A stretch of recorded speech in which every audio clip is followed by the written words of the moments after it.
चाहे वो पत्नी हो, लेकिन कहीं ना कहीं कुछ ना कुछ एक छोटा सा एक डिफरेंस दिख जाता है इक्वालिटी में हम लोगों को। तो उसी पे मेरी एक कविता है जिसका शीर्षक है भारत का पति। तो इसको शुरू करते हैं। और मैं इससे पहले कह देना चाहूंगा कि मैं हर एक पति को इसमें नहीं इंक्लूड कर रहा हूं, लेकिन एक बड़े तबके को इंक्लूड कर रहा हूं जो कि आज भी है। तो आज भारत का पति क्या चाहता है? आज भारत का पति क्या चाहता है? तो पढ़ी लिखी कमाऊ स्त्री से ब्याह चाहता है। आज भारत का पति क्या चाहता है? तो पढ़ी लिखी कमाऊ स्त्री से ब्याह चाहता है। कमाए पर उससे कम, क्योंकि ज्यादा कमाई हो जाएगा तो घर में फिर उन्हीं का चलने लगेगा।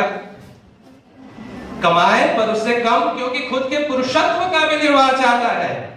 घर का हेड तो पुरुष ही होना, ऐसा पैट्रियार्कल सोसाइटी में हम लोग रह रहे हैं तो जनरली यही हम लोग देखते आ रहे हैं। बहुत घर है जहां पे नहीं है, मेरे घर में खुद नहीं है, मेरी मम्मी हेड है।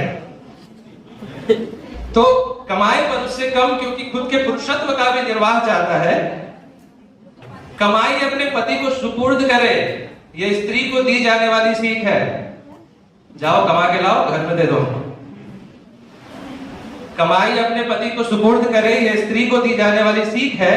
साथ किसी पुरुष से बात भी ना हो, शायद उस दफ्तर में माहौल नहीं ठीक है।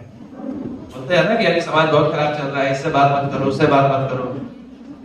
तो साथ किसी पुरुष से बात भी ना हो, शायद उस दफ्तर में माहौल नहीं ठीक है। अब जो अगली पंक्ति है वो हो सकता है कि किसी को चोट भी करे। तो शुरू की एफडी और बाद की आरडी की तलबगारी है। साथ घर के काम भी देखे, ये भी तो उसकी जिम्मेदारी है। उसको दोबारा रिपोर्ट करना चाहूंगा। शुरू की एफडी, दहेज एक बार आता है, एफडी आप एक बार रखते हैं अकाउंट में। तो शुरू की एफडी और बाद की आरडी, रेकरिंग डिपॉजिट, हर महीना कमा के लाएगी, देते जाएगी। शुरू की एफडी, बाद की आरडी की तलबगारी है। साथ घर के काम भी देखे, ये भी तो उसकी जिम्मेदारी है। अब कुछ आप लोग इसे कनेक्ट कर पाएंगे कि हाँ, यहाँ से घर जाने के बाद भी कुछ काम होता है, कितनी भी मेड लगी हो, लेकिन कुछ काम है कि आप लोगों को देखना ही पड़ता है। तो साथ घर के काम भी देखी, ये भी तो उसकी जिम्मेदारी है। इसे देख मन कचोटे रह जाता है। इसे देख मन कचोटे रह जाता है। इस पति का पुरुष कैसा अविचारी है। अमृत महोत्सव के वर्ष में क्या यही आज की स्वतंत्र नारी है? अमृत महोत्सव के वर्ष में क्या यही आज की स्वतंत्र नारी है? धन्यवाद।